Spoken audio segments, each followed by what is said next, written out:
నమస్తే అండి అందరికీ. నేనైతే బాగున్నానండి. మీరందరూ కూడా బాగున్నారని కోరుకుంటూ ఉన్నానండి. ఇది శనివారం రోజు వ్లాగ్ అండి. శనివారం రోజు పొద్దున్న 5:30 దగ్గర నుంచి మధ్యాహ్నం 12:30 వరకు నేను ఏమేమి పనులు చేసుకున్నానో మీ ముందుకైతే తీసుకురాబోతున్నానండి. పొద్దున్న లేవగానే ఫస్ట్ నేను కిచెన్లోకి అయితే వచ్చేసానండి. కిచెన్లోకి వచ్చి అలాగే ఫ్రిడ్జ్ నుంచి కూరగాయలు కూడా తీసి బయటికి, అలాగే పప్పు కుక్కర్లో వేసుకుని శుభ్రంగా కడిగి పక్కన పెట్టుకున్నానండి. టమాటాలు, ఉల్లిపాయలు, పచ్చిమిరపకాయలు, కారం, పసుపు అన్నీ వేసుకుని, పప్పు అయితే కొంచెం నూనె కూడా వేసుకుని కుక్కర్ పెట్టేసుకున్నానండి. కుక్కర్ పెట్టుకున్న తర్వాత ఒక పొయ్యి మీద రైస్ కూడా కడిగి పక్కన పెట్టుకున్న తర్వాత నేను బయటికి వెళ్ళి క్లీనింగ్ అయితే స్టార్ట్ చేసుకున్నానండి.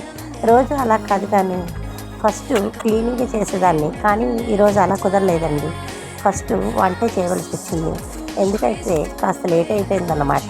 ఇప్పుడు చూడండి, కుక్కర్లో పప్పునైతే పెట్టేసుకొని విజిల్స్ వేయించేసుకున్న తర్వాత వేరే కుక్కర్లో రైస్ కూడా కడిగి పెట్టేసుకుంటానండి. ఒకవైపు కుక్కర్లో పప్పు, అలాగే ఇంకొక వైపు రైస్ కూడా అయిపోతుందండి. పప్పులో చింతపండు డైరెక్ట్గా వేస్తే ఉడకదనమాట. అందుకనే చిన్న కప్పు పెట్టుకొని అందులో ఒక చిన్న ఉసిరికాయ అంత చింతపండు కూడా పెట్టుకొని నేను కుక్కర్ అయితే క్లోజ్ చేశానండి. తర్వాత యాజ్ యూజువల్ క్లీనింగ్ అయితే స్టార్ట్ చేసేస్తున్నానండి. ఇదిగోండి, బయట వరండా అలాగే కిచెన్ ఫస్ట్ అయితే క్లీన్ చేస్తానండి. ఇవి రెండు క్లీన్ చేసేసుకున్నాము అంటే ఆల్మోస్ట్ సగం క్లీనింగ్ కంప్లీట్ అయిపోయినట్టు. అప్పుడు తర్వాత బయటకు వాకట్లోకి వెళ్ళి వాకలైతే క్లీన్ చేయాలండి. ఈరోజు సాటర్డే కాబట్టి మొత్తం వాకలంతా అయితే క్లీన్ చేయాలండి. మొత్తం వాకలంతా కొంచెం ఫాస్ట్గా తుడిచేసుకొని నీళ్ళన్నీ శుభ్రంగా జల్లేసుకొని వాకలైతే శుభ్రంగా కడుక్కొని ముగ్గులైతే పెట్టాలండి. ఇదిగో ఇలా చేసిన తర్వాత ఇంకా చాలా అలసిపోతాం అన్నమాట. కానీ తప్పదు కదా, గబగబా కడిగేసుకుని ఈ లోపల పప్పు కుక్కర్ విజులు అలాగే అన్న కుక్కర్ విజులు కూడా వచ్చింది కాబట్టి నేను లోపలికి వెళ్ళి అవి కట్టి వస్తున్నాను అనమాట. అందుకే మీకు వెళ్ళి వచ్చే సీన్ కనిపిస్తుంది.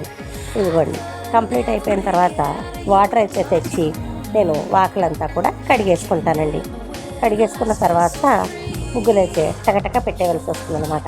మొత్తం అంతా ఎక్కువ కాబట్టి ఈరోజు ముగ్గులు పెట్టడం కూడా ఎక్కువగానే పెట్టాలండి. అదిగో ఎంట్రన్స్లో పెడతానండి, అలాగే ఎంట్రన్స్కి ముందు కొంచెం పెడతాను. నాకైతే ఈ యొక్క మెలికల ముగ్గులే వచ్చండి, డిజైన్స్ రావు. నాకు డిజైన్స్ నేర్చుకోవాలనుకుంది, కానీ చిన్నప్పుడు నేను ఈ మెలికల ముగ్గులనే నేర్చుకున్నాను, ఇవే పెట్టగలుగుతాను. తులసమ్మ దగ్గర మాత్రం ఏ రోజైనా నేను పద్మం, శంఖం, చక్రమే పెట్టుకుంటానండి. మా చిన్నప్పుడు మా పిన్ని చెప్పింది, ఇలా పెట్టుకోవడం వల్ల మంచిది, లక్ష్మీదేవి మన ఇంట్లోకి వస్తుంది అని చెప్పింది. నాకు అది అలవాటైంది. అప్పటి నుంచి నేను ఎప్పుడూ కూడా అదే పెడుతూ ఉంటానండి. ఇదిగోండి, ఈ మొత్తం ముగ్గులన్నీ కంప్లీట్ చేసేసుకుంటే విజిల్స్ అయిపోయాయి కాబట్టి అన్నం తీసి ఒక దాంట్లో చల్లారి పెట్టుకోవాలి, పప్పు తీసి తాలింపు పెట్టుకోవాలి. ఇవి రెండూ చెయ్యాలండి. అందుకోసమని గబగబా లోపలికి వెళ్ళి పప్పు తీసి అన్నం తీసి పక్కన పెట్టేసుకుని పప్పును తీసి ఓపెన్ చేసి ఇప్పుడు దీన్ని అయితే మెదుపుకోవాలండి. ఇక్కడ కూడా పప్పునైతే పప్పు గుత్తితో కానీ లేదా స్మాషర్తో కానీ స్మాష్ చేస్తారండి, కానీ నేను అలా కాదు, నేను చల్లకమంతో మెదుపుతానండి. ఎందుకో నాకు దాంతో మెదిపితే చాలా చక్కగా మెదిగిపోతుందని అనిపిస్తుంది. ఈరోజు చెప్పాను కదా, కొంచెం అంత పెసరపప్పు, కొంచెం అంత కందిపప్పు ఉన్నాయి, రెండు కొద్దిగా ఉన్నాయి కాబట్టి రెండు కలిపి ఉండాలి పప్పు. అందుకని కొంచెం వాటర్ ఎక్కువగా వేస్తున్నానండి. పెసరపప్పు చాలా దగ్గరగా అయిపోతుంది కదా, క్యారేజీల్లోకి బాగోదు. అందుకని కొంచెం వాటర్ ఎక్కువగా వేసి అప్పుడు నేను కాసేపు ఉడికించి పక్కన పోపు అయితే చేసుకుంటానండి. పోపు వేసుకుని పోపు పెట్టేసుకున్న తర్వాత తొందరగా నేను అన్నాన్ని పప్పుని కూడా చల్లారబెట్టాలండి. మనం పొద్దున్న ఎప్పుడో వండేసింది వాళ్ళు మధ్యాహ్నం తినే వరకు చల్లారిపోవడం కాదు, కానీ ఇలా కప్పుల్లోకి బాక్సులోకి తీసి బాగా చల్లారిన తర్వాత వాటిని క్లోజ్ చేసి పెట్టుకోవాలండి, లేదంటే అవి పాడైపోతాయి. పిల్లలిద్దరిని పంపించేసిన తర్వాత ఈరోజు శనివారం కదా, మా వారికి దేవుడి సామాన్లన్నీ క్లీన్ చేసి ఇవ్వాలండి. ఇదిగోండి, నేను ఇలా క్లీన్ చేసి ఇచ్చేసాను. మా వారైతే కంపల్సరీ శనివారం అలాగే సోమవారం ఆయనే పూజ చేస్తారండి దగ్గరుండి. ఇదిగోండి, ఆయనే మొత్తం అన్నీ క్లీన్ చేసి నీట్గా పువ్వులు అవి తీర్చి దండం పెట్టుకుంటారు.